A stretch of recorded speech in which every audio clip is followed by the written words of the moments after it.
Assalamualaikum warahmatullahi taala wabarakatuh.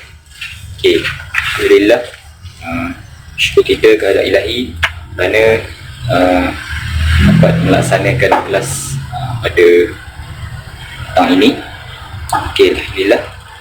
InsyaAllah hari ini cikgu akan mengajar satu tajuk yang ada dalam buku teks. Jadi sebelum tu cikgu dah nak bagi tahu lagi apa yang kita akan belajar pada hari ini. Jadi cikgu nak kamu semua dengar dulu. Cikgu kat sini ada satu cerita yang nak diceritakan kepada kamu semua. Jadi cikgu minta perhatian daripada awak semua untuk dengar apa yang cikgu akan ceritakan kepada kamu semua. Okey, jadi cerita ni kamu kena dengar baik-baik dan cerita ni ada kaitan dengan apa yang kita akan belajar pada hari ini. Okey, boleh? Okey, baik. Ceritanya berbunyi begini.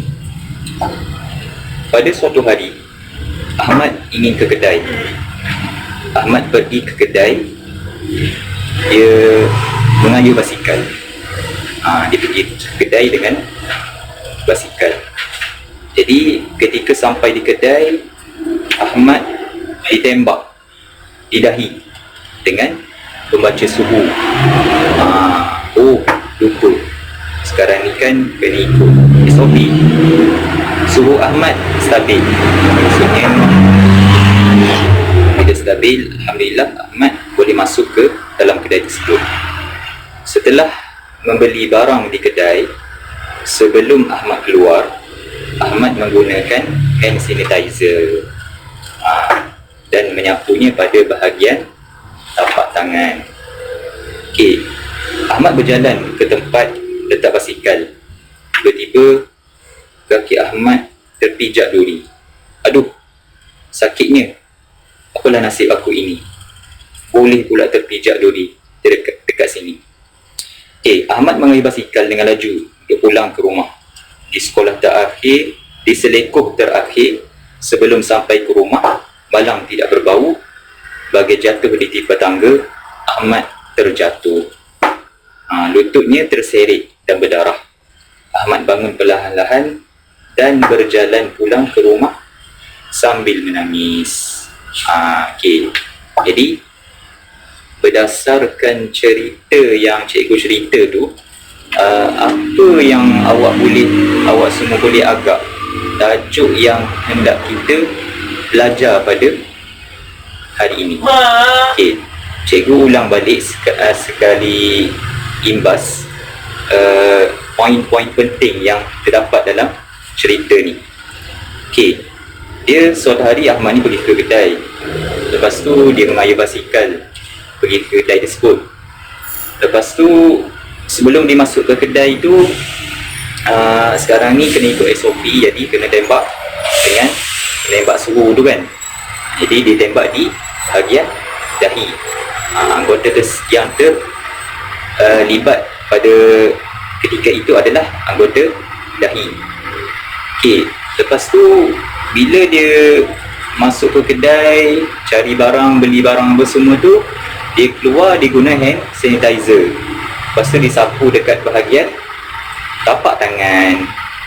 Okey, lepas tu bila dia keluar, dia nak pergi ke tempat dia letak basikal tu, dia ketika dia berjalan tu, dia terpijak duri dekat tapak kaki dia.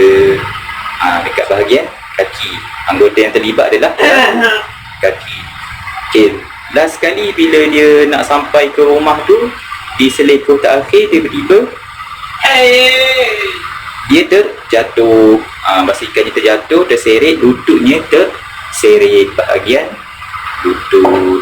Okey, jadi ada 4 bahagian anggota yang cikgu tekankan kat sini, iaitu yang pertama tadi dahi, yang kedua tadi tapak tangan, yang ketiga kaki, dan yang keempat lutut. Okey, kaitan yang apa yang kita hendak belajar pada hari ini adalah berkenaan dengan rukun solat. Rukun solat apa yang berkait dengan bahagian anggota tadi? Okay, cuba teka. Bahagian rukun solat iaitu rukun sujud. Jadi kalau tengok betul-betul, betul ke sujud? Sebab anggota yang terlibat tadi adalah bahagian yang pertama dahi, lepas tu tapak tangan, lepas tu kaki dan lutut. Itu bahagian anggota yang terlibat ketika kita melakukan sujud di dalam solat. Tidak kira solat apa sekalipun, sujud itu caranya sama, anggota yang terlibat adalah sama. Okey, baik. Jadi apa yang kita akan belajar pada hari ini, ini contoh kedudukan sujud ketika solat. Okey, sekejap lagi cikgu akan tunjukkan cara yang betul apabila kamu melakukan sujud ketika solat. Okey, baik. Sebelum tu, cikgu nak terangkan terlebih dahulu apa sebenarnya maksud sujud ni sebenarnya. Okey, baik. Okey, kita tengok dekat sini. Sujud ni merupakan, kalau dari segi bahasanya, merendahkan diri, menundukkan kepala, merendahkan kedudukan dan meletakkan dahi ke bumi. Maksudnya kita dalam keadaan sujud ni adalah keadaan yang paling rendah ketika kita solat. Kalau rukuk kita hanya membengkokkan bahagian badan kita kan. Kita tak ke bawah lagi. Kalau sujud ni paling bawah sekali, bahagian yang paling rendah sekali. Okey, lepas tu kalau dari segi syaraknya pula, kita tengok kat sini, menyentuh sebahagian dahi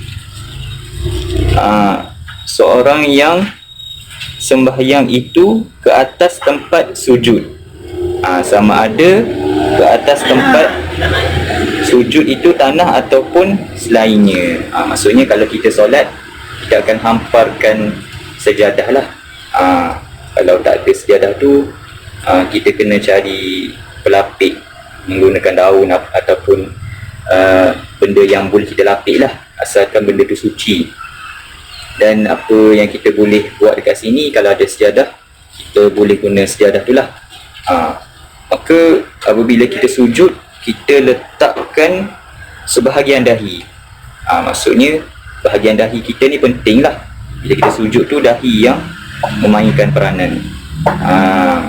Sebabnya kalau kita tak letak salah satu anggota yang cikgu bagi tahu tadi, maka sujud kita itu tidak sempurna ataupun tidak sah.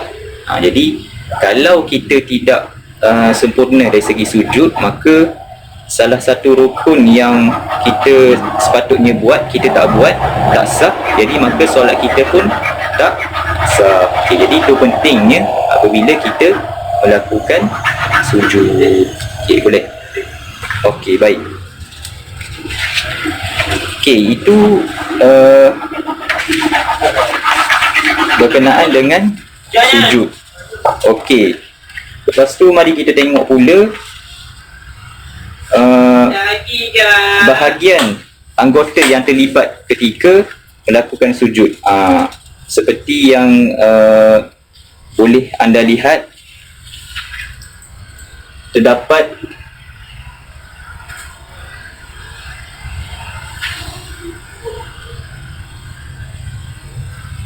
ada hadis berkenaan dengan anggota sujud ni, iaitu yang pertama sabda Nabi SAW yang diriwayatkan oleh Imam Bukhari dan Muslim dari Ibnu Abbas radhiyallahu anhu, aku diperintahkan supaya sujud di atas 7 tulang, iaitu dahi. Baginda menunjukkan dengan tangannya ke atas hidungnya, 2 tangan, 2 lutut dan jari-jari dari 2 kaki. Maka kalau tengok kat sini ada termasuk dengan hidung sebenarnya. Tapi sebenarnya kalau tengok pada mazhab Imam Syafi'i, hidung ni dia tak dikira wajib lah apabila kita sujud. Dia yang terlibatnya adalah dahi, kedua tapak tangan, kedua lutut dan bahagian kaki. Kaki tu dia bahagian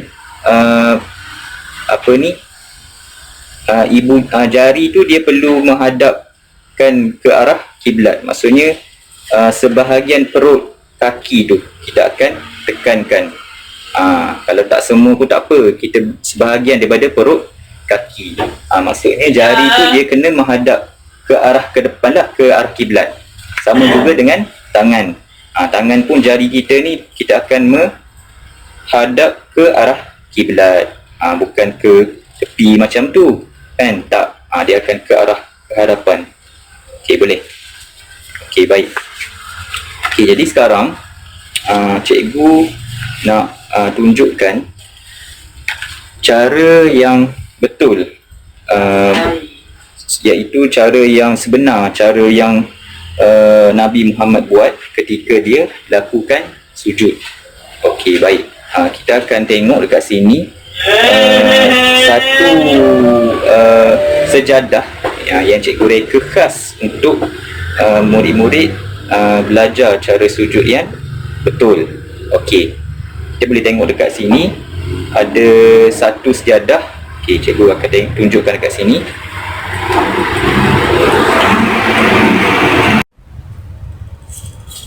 Okey, baiklah.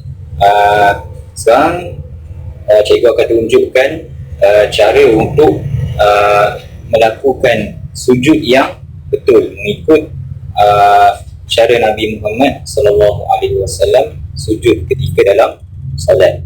Okey, tadi cikgu dah beritahu anggota yang terlibat ketika sujud yang pertama tadi adalah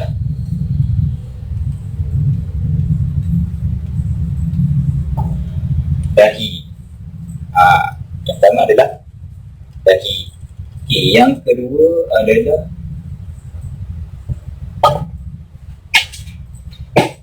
dua tapak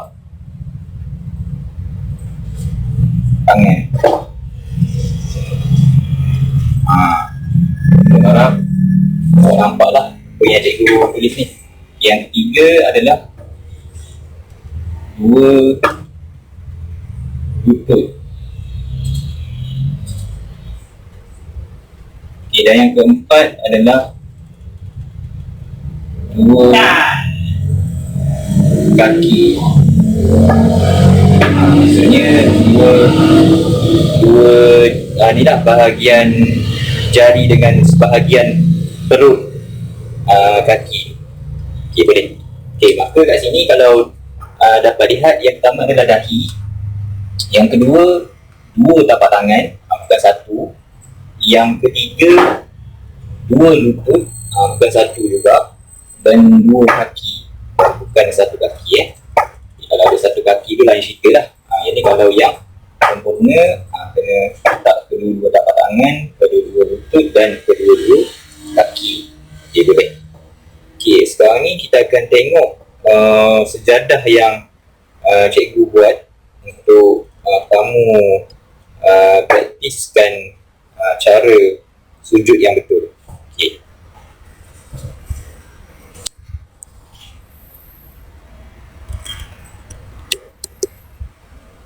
Okey, dekat bawah ni cikgu sediakan satu sejadah. Okey, cikgu belum buka lagi tu. Nanti awak boleh tengok. Okey, sekejap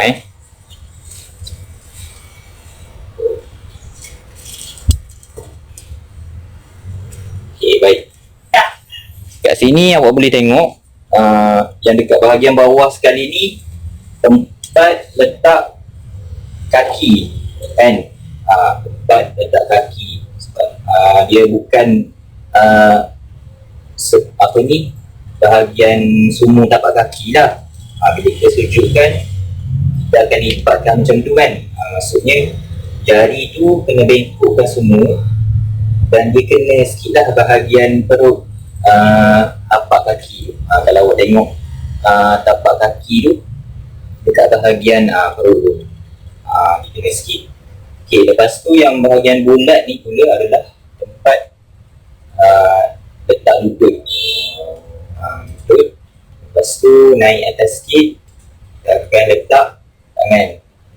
Okay, nanti cikgu akan bagi tahu tangan tu macam mana. Di atas sekali tu bahagian dahi. Okey. Sujud ni kita buat selepas rukun apa? Kita akan buat selepas i'tidal, betul tak? Maksudnya lepas rukuk. Lepas tu kita akan berdiri sekejap. Lepas tu kita akan sujud. Okey, baik. Dari keadaan yang kita berdiri, kita akan terus sujud.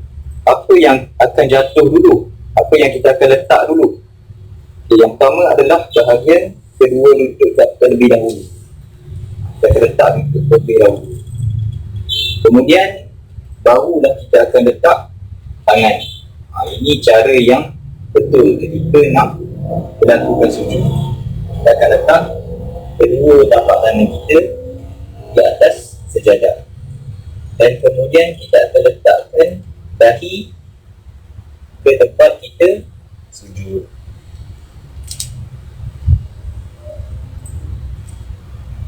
Okey, jadi itu contoh apabila kita melakukan sujud. Okey, baik. Ketika sujud, kita kena pastikan tujuh anggota ni tidak terangkat. Maksudnya bila kita letak, kita tak boleh angkat semasa sujud. Contohnya bila awak sujud, tiba-tiba awak angkat tangan sebelah kiri. Contohnya awak baru kan, tiba-tiba awak angkat, tak boleh. Tiba-tiba awak angkat sebelah, tak boleh juga. Maka bila awak sujud, pastikan tujuh anggota tu sentuh tempat awak solat tu, sejadah, atas sejadah ataupun awak solat lah. Okay, itu contoh dia. Okay, lepas tu tangan ketika awak sujud. Okay, tangan ketika awak sujud, dia tapak tangan ni dia selari. Maksudnya kalau dengan bahu ni dia selari. Kalau letak dia selari. Dia tak boleh ke hadapan sangat. Contohnya awak letak tangan macam ni, tak boleh ke depan sangat sampai melepasi kepala. Dia antara dia tak lebih pada bahu dan tak lebih atas pada bahu. Kalau atas dekat kepala tu tak boleh lah. Kalau macam ni tak boleh. Jadi awak tengok tempat letak ni, dia tak lebih pada dahi kan, betul tak? Dia bawah pada dahi tangan tu. Dan tapak tangan kena letak jari ni menghadap ke depan, bukan macam ni. Tak ada wujud macam ni. Ataupun tapak tangan tu tak letak penuh. Letak macam ni dia tak boleh. Ataupun macam ni tak boleh. Jadi kena letak penuh. Macam tu. Kalau tengok dekat sejadah ni kan, tapak tangan tu betul-betul letak. Jangan angkat letak sikit ke, ada. Kita tengok ada yang letak macam ni pun ada kan. Ada yang letak sikit, ada yang macam ni. Macam-macam. Okay, boleh. Dan di bahagian tangan juga, apabila kita letak tapak tangan, bahagian siku ni, ni siku, bahagian siku tidak boleh letak, dapatkan bahagian siku tu di tanah, di tempat kita sujud. Maksudnya kita kena macam angkat. Kalau lelaki dia ketiak dia tu dia bukakan sikit, kalau perempuan dia akan rapatkan sikit. Jadi Kalau lelaki, dia kena pastikan ketiak terbuka sikit dan jangan biarkan siku ni rapat ke tanah. Kalau macam ni tak boleh. Maksudnya dia seolah-olah kelihatan seperti anjing sedang duduk. Jadi sebab tu Nabi larang sujud seperti itu. Jadi siku ni pastikan terangkat. Kalau lelaki ketiak tu dibuka sikit, kalau perempuan dia rapatkan sikit. Okay. Dan kita turun ke bawah sikit, bahagian perut. Okay, bahagian perut ni dia tak boleh rapat dengan perut. Bila kita sujud, perut ni dia kena angkatkan sikit. Dia tak boleh rapat dengan perut. Kalau rapat dengan perut, itu pun dilarang oleh Nabi. Sebab dia akan duduk macam seperti anjing duduk kan. Okay. Jadi dia akan angkat sikit perut tu. Tapi kalau orang yang perut besar macam mana? Itu kalau perut besar, dia kena cubalah, maksudnya setakat mana yang dia tu. Maksudnya dia jangan betul-betul landing letak dekat perut. Jadi dia macam terangkat sikit lah. Biar nampak macam ada jarak sikit antara perut dengan perut. Okay. Lepas tu bahagian lutut, stay lah dekat bahagian tempat letak lutut. Jangan angkat. Kalau angkat tak sah lah. Bila kita nak bangun tu tak apalah, boleh angkat. Jadi masa kita tengah sujud tu tak boleh angkat, biarkan macam tu. Okay. Lepas tu yang bahagian kaki pula. Yang bahagian kaki bila kita letak, dia kena pastikan macam ni. Maksudnya jari ni semua bengkok dan sebahagian perut ni yang ikut tadi, sebahagian perut ni dia akan sentuh sedikit ke bahagian lantai. Jadi tak boleh dah kalau jari tu lipatkan macam ni. Tak boleh. Maksudnya dilipat keluar, terbalik macam tu. Dia kena masuk ke dalam, biar jari tu dia menghadap ke arah kiblat. Sama juga macam tangan tadi, dia tak boleh ke dalam macam tu. Dia keluar, dia menghadap ke kiblat. Semua kita menghadap ke kiblat. Itu contohlah cara yang betul. Dan kesalahan yang kita buat, kadang-kadang kita tak perasan kan. Jadi cara yang betul, kita letak dahi, tangan menghadap ke arah depan, lutut dengan jari kaki tu kita lipatkan dia, dan biar perut jari tu kita sentuh sedikit kat bahagian tempat letak kaki. Okay, boleh? Okay. Jadi apa bacaan kita baca ketika sujud? Jadi semua orang tahu bacaan dia subhana rabbiyal a'la wa bihamdih. Sebanyak berapa kali? Sebenarnya sekali pun dah cukup, tapi kalau buat 3 kali sunat. Kalau sunat kan kita buat dapat pahala, kalau tak buat tak dapat pahala. Jadi benda yang kita boleh buat, kita buatlah. Sebab rugi kalau benda yang Allah nak bagi pahala kat kita, kalau kita tak buat, maka sia-sia dah. Baik kita buat, dapat pahala, bukan susah pun, dan kita baca je. Kalau ingat, baca subhana rabbiyal a'la. Tapi kalau nak baca benda lain boleh? Tak boleh. Maksudnya tak disarankan lah. Maksudnya kalau tiba-tiba nak baca surah tajin pula, nak baca Quran ketika sujud kan, dia tak perlu baca subhana rabbiyal a'la saja.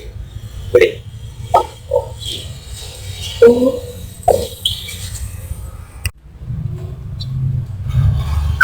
Okey, jadi selepas apa yang diterangkan oleh cikgu tadi, saya harap awak semua jelas bagaimana cara untuk sujud dengan betul. Sebab kadang-kadang benda ni nampak senang, tapi kadang-kadang kita tak sedar kita ada buat kesalahan masa kita sujud. Macam tiba-tiba angkat tangan kan, ataupun tak letak jari kaki, kita tak lipatkan kan, kita biarkan macam tu, tak boleh. Jadi apa yang cikgu bagi tahu tadi, awak cuba buat, ambil masa sedikit, cuba buat macam yang cikgu buat tadi. Letak kaki, letak lutut, letak tapak tangan dan letak dahi. Jadi kalau dekat sini hidung tu tak wajib lah. Maksudnya kalau letak hidung macam mana? Boleh, tak ada masalah. Kalau tak letak pun tak apa, dikira sah lagi sujud tu. Sebab dia ada khilaf. Ada yang mengatakan hidung tu kena letak baru sah sujud tu. Tapi pandangan mazhab Syafi'i tak apa. Maksudnya kalau tak letak tidak, orang kata tak sah, orang kata sah lah lagi sujud tersebut. Maka dikira sujud yang kita buat tu, maka terpulang. Jadi benda khilaf ni kita boleh pilih lah mana yang kita nak buat. Jadi tak jadi masalah ataupun tak jadi isu lah kat situ. Okay, baik. Jadi cikgu ulang lagi sekali, anggota yang terlibat ketika melakukan sujud, yang pertama kita akan turun dulu adalah lutut lah sebenarnya. Kita akan letak lutut dulu. Okay, lepas tu baru kita letak kedua tapak tangan. Okay, kemudian baru kita letak yang atas sekali tu dahi. Dan baru kita lipatkan jari. Maksudnya jari tu kena lipatkan. Maksudnya tak boleh tak lipatkan jari. Kena lipatkan jari dan sentuh sebahagian perut tapak kaki tu. Maksudnya biar disentuh sikit. Sebab bila kita lipat tu kita akan rasa lah, tersentuh lah sedikit tapak tu. Baik. Okey, jadi untuk amalinya, cikgu nak minta awak semua buat cara sujud yang betul. Lepas tu kalau yang nak rakam, lepas tu hantar dekat cikgu pun boleh. Okey. Jadi cikgu akan tengoklah betul ke tidak cara yang awak sujud tu. Okay, baik. Okay. Jadi untuk latihan pada hari ini, okay, cikgu akan bagi soalan quiz untuk awak semua, dan awak semua kena jawablah soalan yang cikgu bagi. Okay, baik.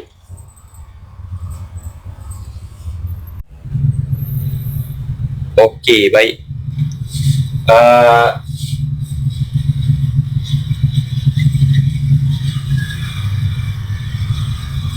Untuk soalan yang pertama, okey, soalan pertama awak tulis dalam buku, iaitu apakah makna sujud.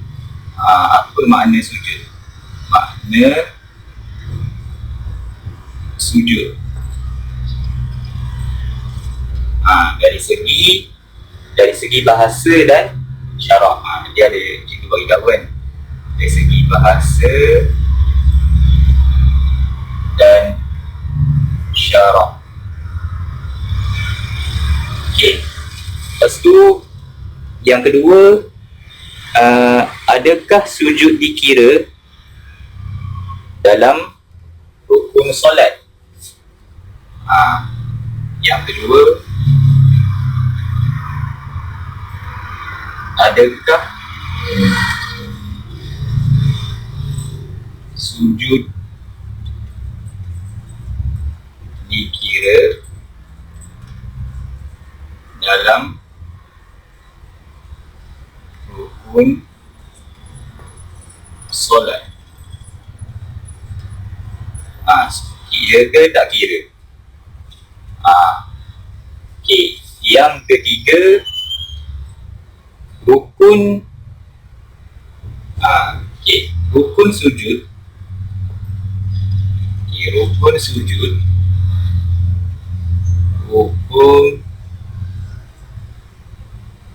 sujud dibuat selepas rukun apa?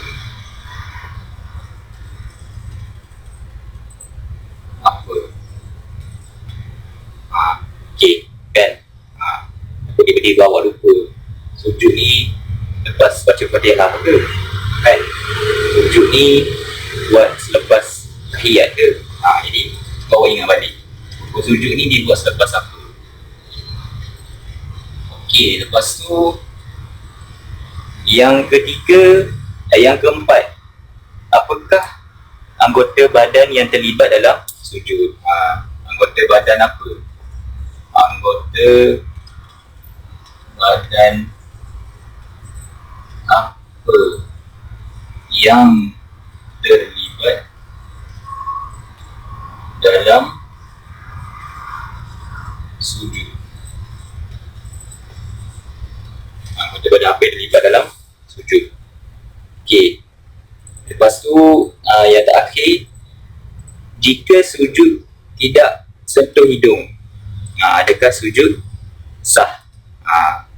Kalau hidung tak sentuh, macam mana?